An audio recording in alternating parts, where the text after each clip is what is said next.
We are officially at the bye week and the All-Star break, so Hunter and I are going to talk about first half MVPs and the future on this edition of the Locked On Penguins podcast. You're Locked On Penguins, your daily podcast on the Pittsburgh Penguins, part of the Locked On Podcast Network. Your team every day.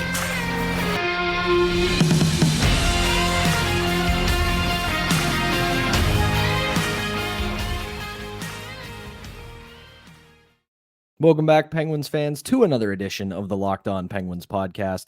I am one of your hosts, Patrick Damp, joined as always by the one and only Hunter Hodes.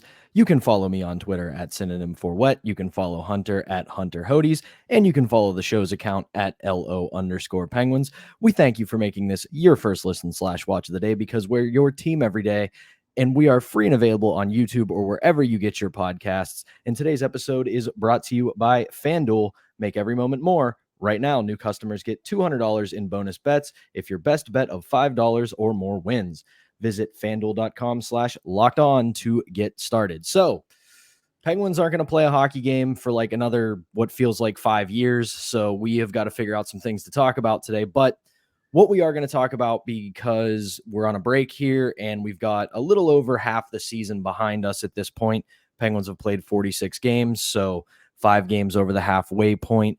We are going to talk about here to start the show some of the players who have driven the bus, so to speak, through this first half of the season, the guys who have stepped up and really been a part of the, I guess we could say, limited success that the Pittsburgh Penguins have had as they are still chasing down a playoff spot as we look to the back half of the season here. So I'm going to get this started with a very obvious one, and no, it's not going to be Sidney Crosby.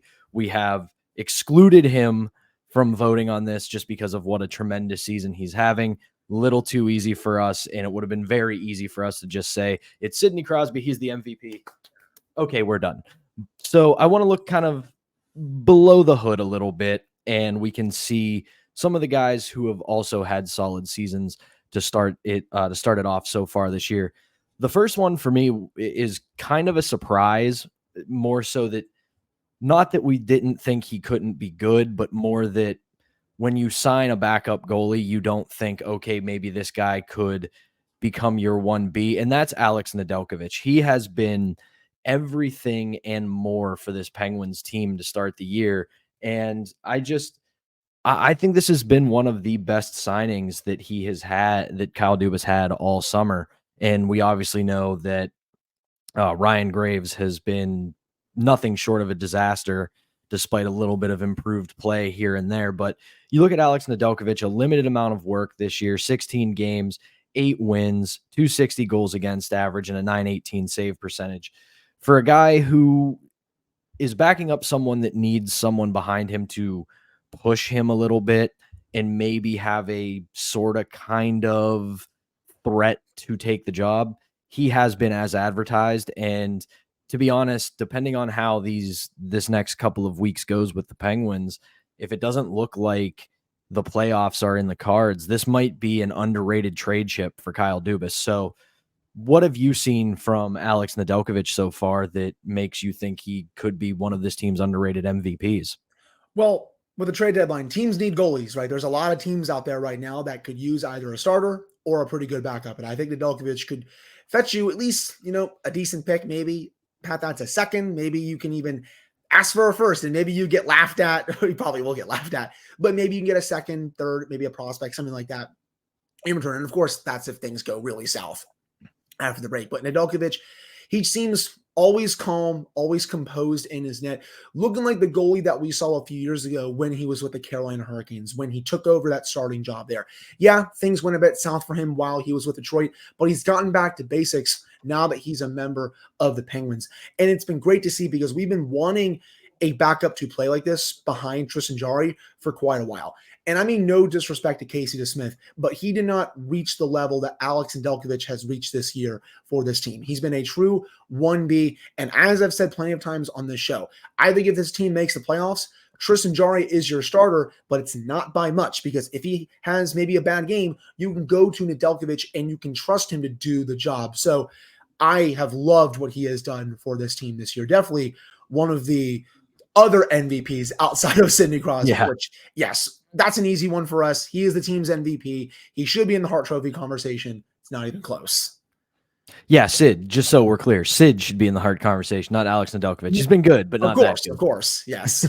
But yeah, across 14 starts, he's got an 8-3-0 record. He has one shutout, and it's just been a breath of fresh air. Because like you said, no disrespect to Casey DeSmith. Casey DeSmith's problem was that he was a backup goalie, and he is a backup goalie. It was too And inconsistent at times during his tenure. Like, you would see stretches of play from him where, oh, like he actually can look like a 1B backup. But then you had other times where he was really struggling for 4 to 5 to 6 to 7 weeks. And I'm glad that he's playing well in Vancouver this year. I think a change of scenery really helped him, but it just wasn't going to happen in Pittsburgh, and they weren't going to run that tandem back. So again, happy for DeSmith, but Nedeljkovic is a better goalie than him.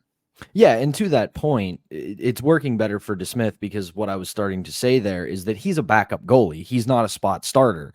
And in the last couple of years, whether it was injury or inconsistency with Tristan Jarry, he became essentially a spot starter, and that's not who he is. Now he's behind Thatcher Demko, a legitimate Vezina candidate who is taking the lion's share of the games and playing well consistently. So Casey DeSmith doesn't have to start every third game. He can wait 4 or 5 games till he has to take the net with a decreased workload, and that's better for him as a goaltender.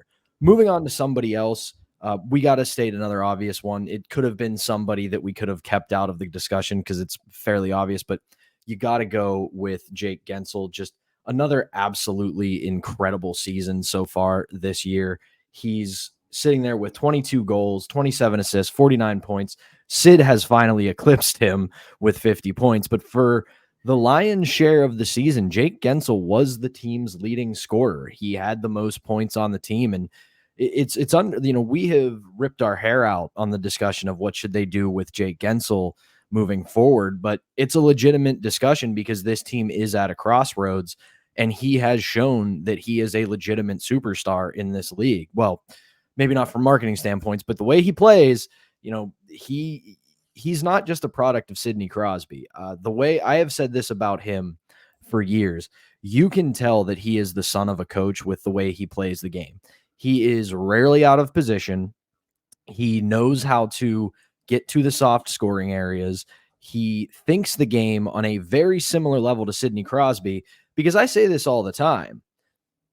When you play with the likes of a Sidney Crosby or whomever, name elite talent, Connor McDavid, Nathan McKinnon, so on and so forth, you can't just be there. You can't just be generic plug number one that sits next to them, because we have seen dozens of wingers who played with Crosby and nothing came from it. You have to be able to think the game on a similar level and process the game on a similar level. And that's what Jake Guentzel is able to do. And it has shown up on the score sheet ever since he came up from Wilkes-Barre all those years ago. And in 46 games, 22 goals, 27 assists, 49 points, plus 12. He's constantly a threat to score when he's on the ice.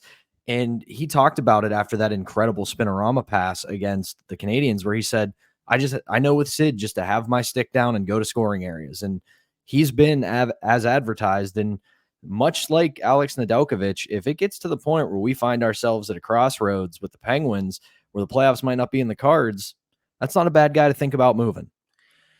Yeah, that's obviously worst case scenario, and I would ask for nothing short of a insane return for someone like Jake Guentzel, considering how good he is in this league. And I've always said about Guentzel, man, you give him the smallest amount of space on the ice, he's going to make you pay every time. He's one of the 10 best pure goal scorers in the league.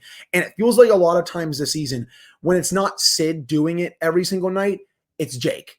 Because them two have just been so good all season long. They feed off each other. You see it every single game. Guentzel has scored so many massive goals for this team all season long, and he has helped keep this team in the fight heading into, I guess, the quote-unquote second half of the season. Usually the All-Star break is, that quote-unquote there.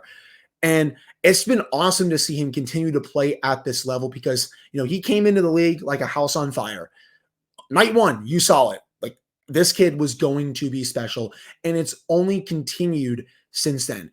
And, whatever happens with him, say he gets traded, Obviously, I'm going to miss him, and I think everyone in this fan base will, considering what he has done for this organization. But until that happens, just cherish what he's doing on a nightly basis, or if that happens, I should say, And because he he is is a very hard player to replace, especially yeah. so Pat, if he gets dealt, that's a 35 to 40 goal scorer off your team. Those don't grow on trees, man. They are very hard to find in the NHL.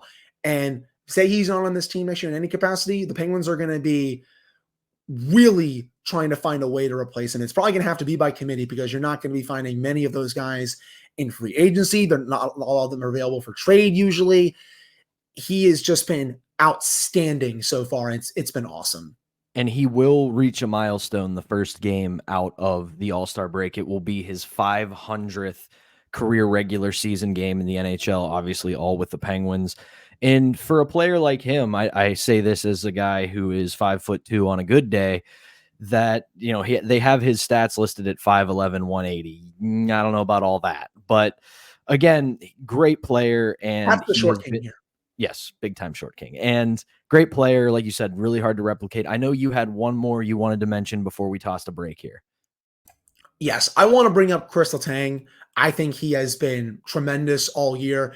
Yeah, he may not have some of the offense that he usually has, but still 29 points in 46 games, only 3 goals. Usually he has more goals by now, but it's his work in the defensive zone that has really caught my eye all year. He has been, outside of Marcus Pettersson, their best defenseman in his own zone. He's done tremendous work on the penalty kill. He's kind of sacrificed some of that power play time for penalty kill time.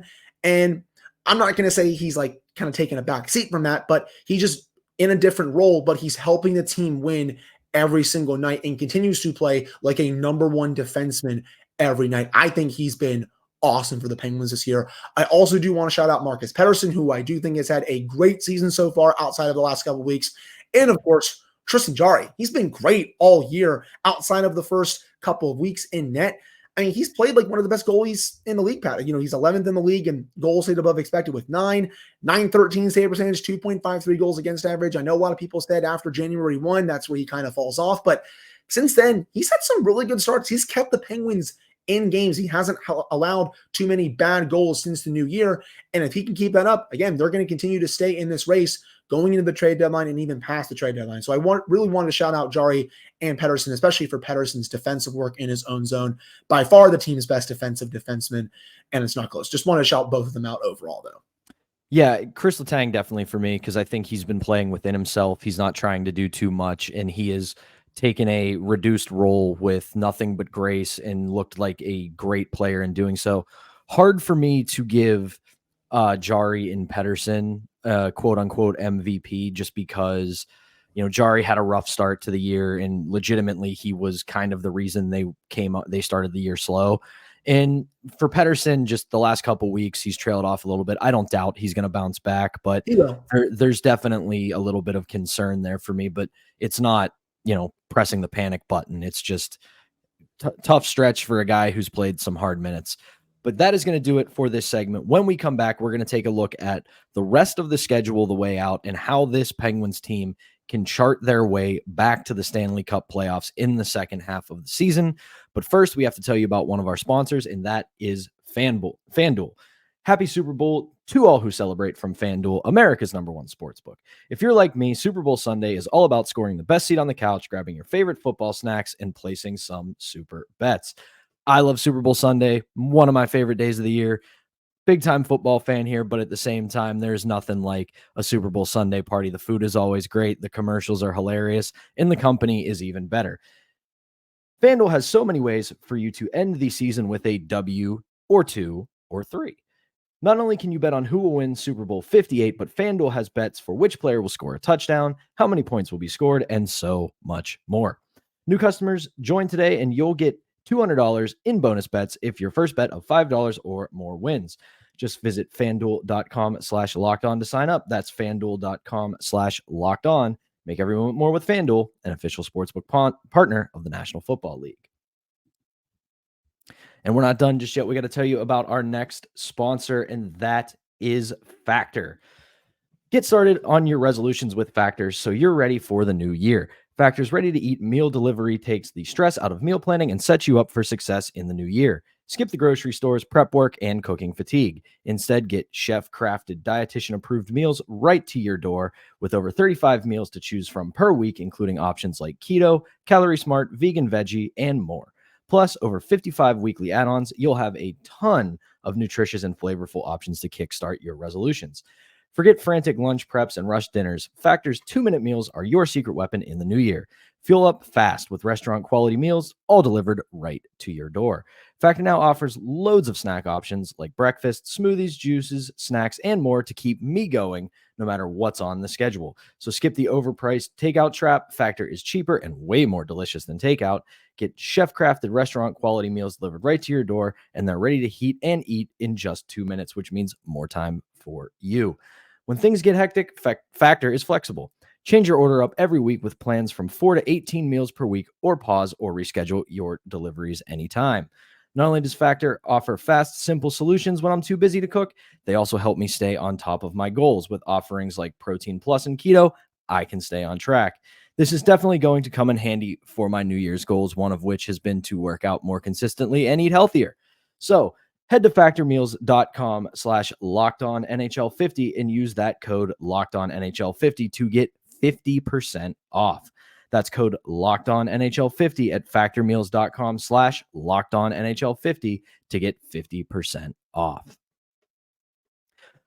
Welcome back, ladies and gentlemen, to another edition of the Locked On Penguins podcast. I'm one of your hosts, Patrick Damp, joined as always by the illustrious Hunter Hodes. And here we are at a little over the halfway mark, as we've been talking about. And as anyone who listens to this show knows, the Penguins are trapped in a fight to get back to the Stanley Cup playoffs. We know they missed last year.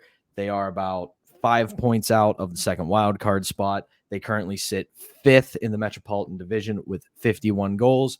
And here's a really big thing that I'm thinking about for this team when it comes to their chances to get back to the Stanley Cup playoffs. I have heard the Metropolitan Division joked about and called the Midropolitan Division. And I think that's correct, because here's something that I noticed while getting ready for today's show. Right now, the Penguins sit 5th in the Metropolitan Division. They got 51 points. They're 1 point behind the New York Islanders for 4th. They're 5 points behind the Philadelphia Flyers. But here's the thing. They have the second best goal differential in the Metropolitan Division.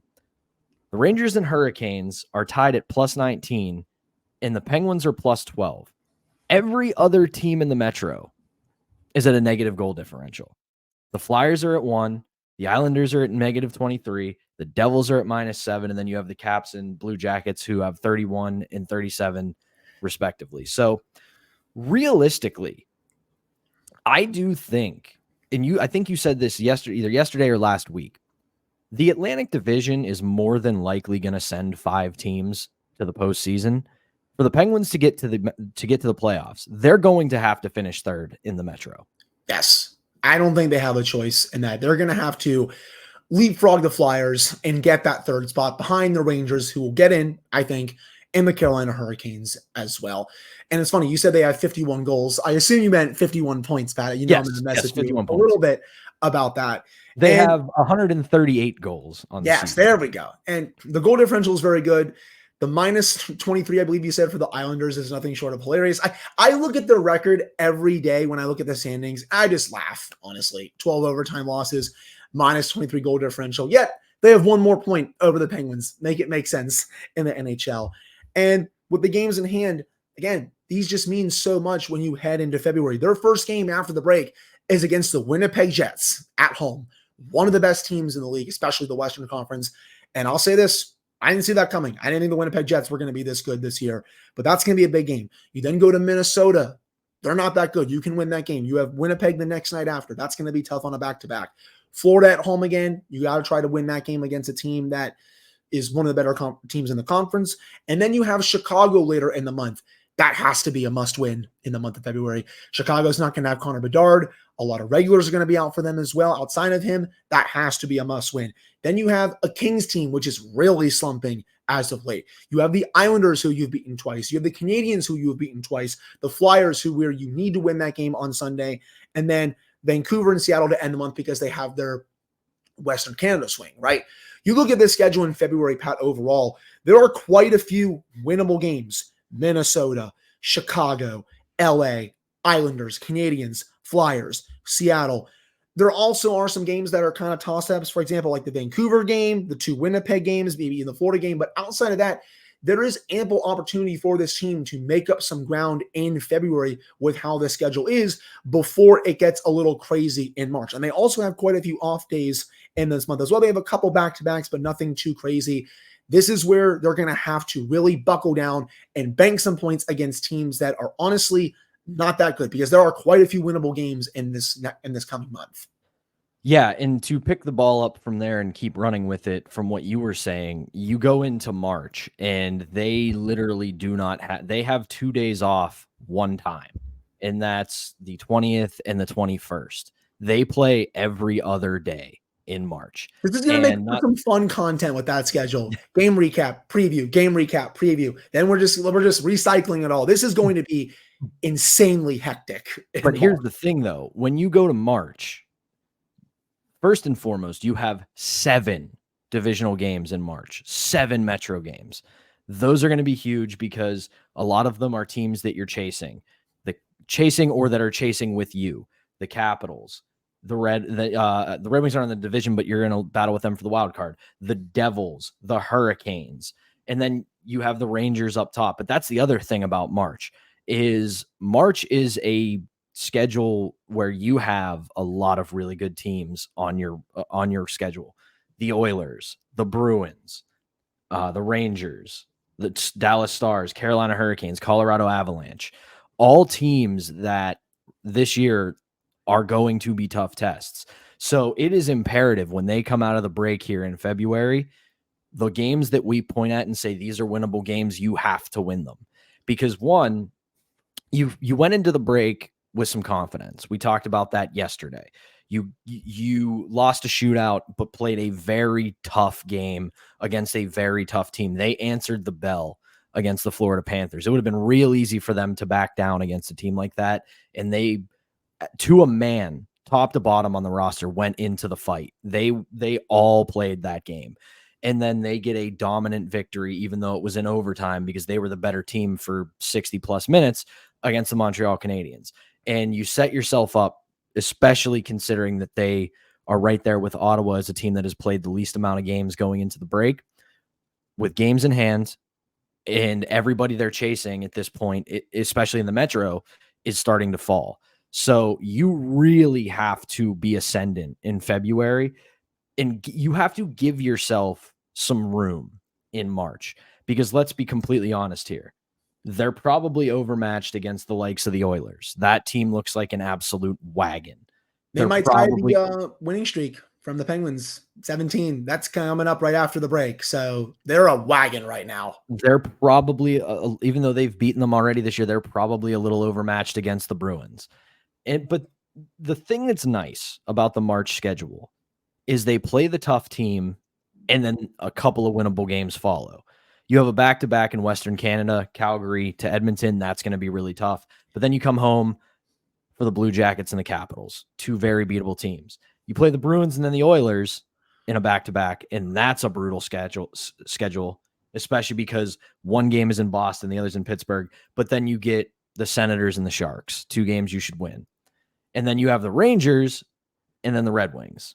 So you have to give yourself some room here in February that if, say, you play that back-to-back and you beat Calgary, or you lose to Calgary, and then you beat Edmonton or you lose to Edmonton, you're not falling. If you lose to Boston or lose to Edmonton, you're not tripping and falling down the standings, where you can give yourself some leeway. So I also think we talked about it before. The self-imposed deadline from Kyle Dubas of the trade or the All-Star break, I think this is it. How they do in February is going to determine what they do. And we are going to talk about that here in the final segment in a little bit. But man, like they have to stack some points in February, or this season could go off the rails real quick. Absolutely. And as we have been saying throughout this segment, there are plenty of winnable games here. And if you don't win those games, especially against a team like the Flyers, who you are chasing, you beat them the last time. If you can get a season split in that series and get 2 clean points in regulation, that's massive. Also, the same with the Islanders. You've beaten them twice, both in regulation. You beat them 3 times in a row, take those 2 points. That's only going to matter even more heading into March and then heading into April, where, funny enough, the Penguins' last game of the season, Pat, it's on the island against the Islanders. And I think if both teams are very much in the race going into that final night, that's going to be obviously a huge game for both teams.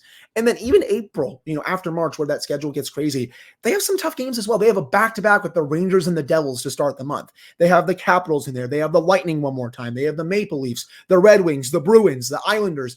It's almost all Eastern Conference teams in that month outside of Nashville. So for those wondering, where are the Metro games at, or where are the games against the East at?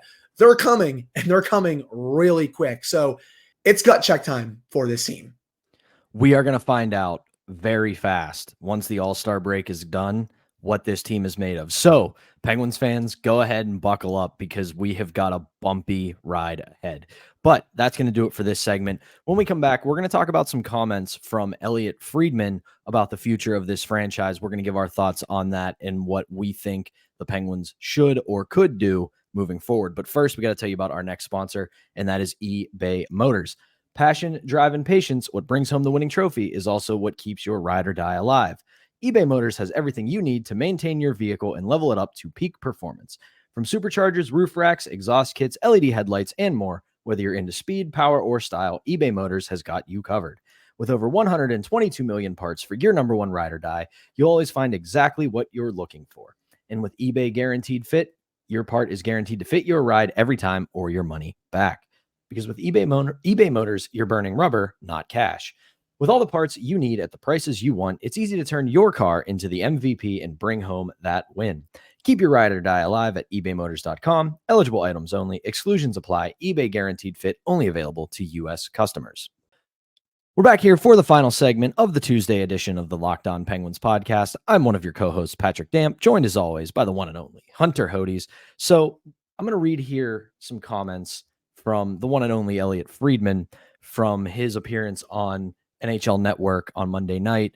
And it's a bit of a curious thing, and I'm going to give my thoughts on the way it was transcribed real quick. Shout out to NHL_watcher on Twitter. He or she, whomever they are, I don't want to assume. They do a great job transcribing a lot of hockey podcasts and in Sportsnet content and all kinds of things for us who don't have all day, every day to pay attention to all that content. So here it is. Friedman on the Penguins on NHL Network. Quote, I don't think they're going to be buyers. Pittsburgh is not going to be trading first rounders or second rounders or their best prospects for short-term fixes. I think this is a team that realizes it needs to rebuild some of its capital. I think they'll try to do a quote unquote soft rebuild, strengthen up over the next 2 or 3 years and see what they can do. And we'll see what that means for some of their star players, end quote. So again, not to critique this account, I think they may have missed a period when they wrote this up for the second part. I think what Elliotte Friedman probably said was this. I think they'll try to do a soft rebuild, strengthen up over the next 3 years and see what they can do, period. We'll see what that means for their star players, because Elliotte Friedman is a very smart hockey mind. The guy has sources up and down. He has been around the sport forever. I think he knows full well that if they were to go into a soft rebuild, that's the end of Crosby, Malkin, Letang. Or maybe not all 3 of them, but maybe 2 of them. So, because they're not going to stick around for a mini rebuild. They just aren't. They're at the point of their career where it's chasing championships while you still can. There's no, hey, we'll do this in a few years. Time is the only undefeated entity in sports, and it comes for everybody. So if Kyle Dubas were to tell these guys, hey, we're going to do a mini rebuild here, that the next sentence would be, where do you want to go? Right. No, you took the words right out of my mouth there. The Penguins made their bed this summer when Kyle Dubas in his first press conference said, if you want to bet against Sidney Crosby, Evgeny Malkin, and Chris Letang, you be my guest. He was betting on this core, and then he doubled down on it, Pat, when he added, a $10 million cap hit in Erik Karlsson. That's number one. Ryan Graves for 6 years and $4.5 million per year. Alex Nedeljkovic, who has been awesome. Noah Chari, Lars Eller, and also while doing that, sending out a lot of other players that the Hextall regime had acquired. You made all those moves with the intention of winning this year. Now, that said, I know this year hasn't gone according to plan. They're outside of a playoff spot right now, but say he does mean maybe like a soft 2 to 3 year rebuild, right? Say there's no typo in there or anything. What is going to make Sidney Crosby stick around for that? Because everyone likes to joke that, oh, yeah, you got to send Sid to a real contender. He's just wasting away on a Penguins team that's not doing very well. And yeah, it's funny to joke about it. But if they actually were to do a soft 2 to 3 year rebuild, he will probably be like, okay, send me to a contender, maybe like Colorado, because everyone likes to joke about Nathan McKinnon and him teaming up. Send me a contender like him where I can play out the final couple years of my career and try to win a 4th Stanley Cup. He's not just going to settle for playing on a rebuilding team, even though he's in his late 30s. And neither will Evgeny Malkin and neither will Chris Letang. You can just blow it up right there. What the Penguins should do, in my opinion, especially if they miss the playoffs this year, say that happens, right? What they should do is reassess in the summer and make moves to bolster themselves for next season to continue to try and make the playoffs. You have an aging core at this point that is still producing at a relatively high level, especially Sidney Crosby. And yeah, Evgeny Malkin's in decline, but he's still having a pretty decent year. Chris Letang is playing at a high level. You've gotten what I think you've expected out of Erik Karlsson. And now you're just going to do what? A soft rebuild for the sake of it? That just doesn't make too much sense to me. I get that they may not want to buy at the deadline. That is a totally fair argument. I think right now with where they are in the standings, you don't need to be spending a lot of assets to be, getting the top rental at the deadline and all that good stuff. But you also don't need to be, again, doing a soft rebuild and trading away a bunch of assets who could help you for next season. That doesn't mean that they don't have to make changes during the offseason. They will and should have to make changes, but that's a summer thing.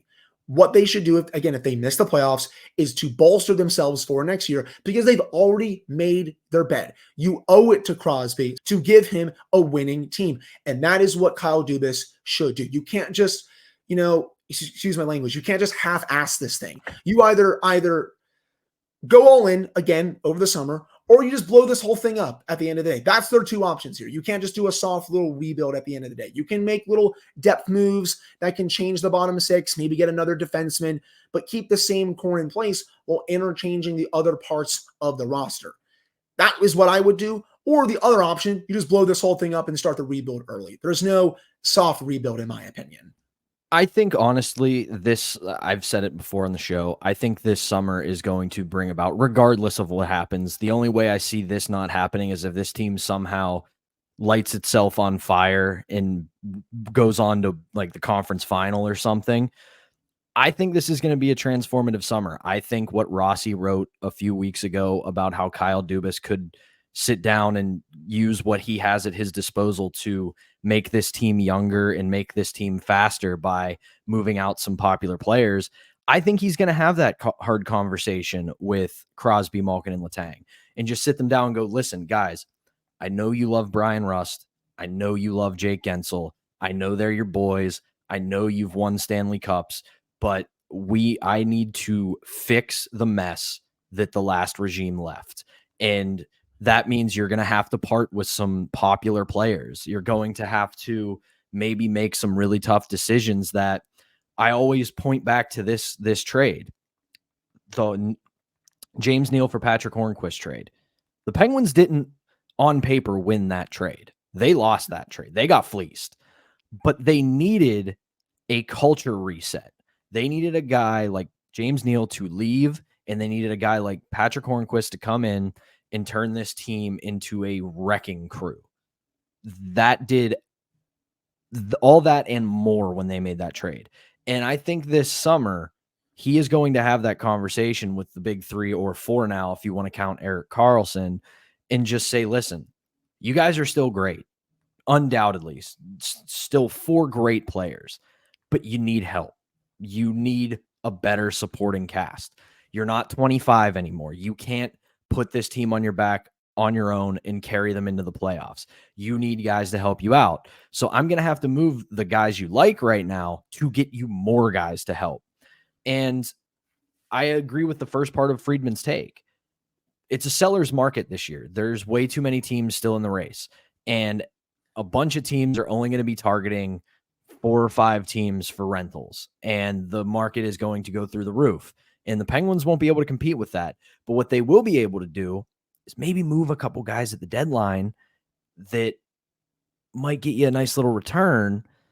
And you can just say to Crosby, Malkin, and Letang, listen, do what you can this year. If you get in, tremendous.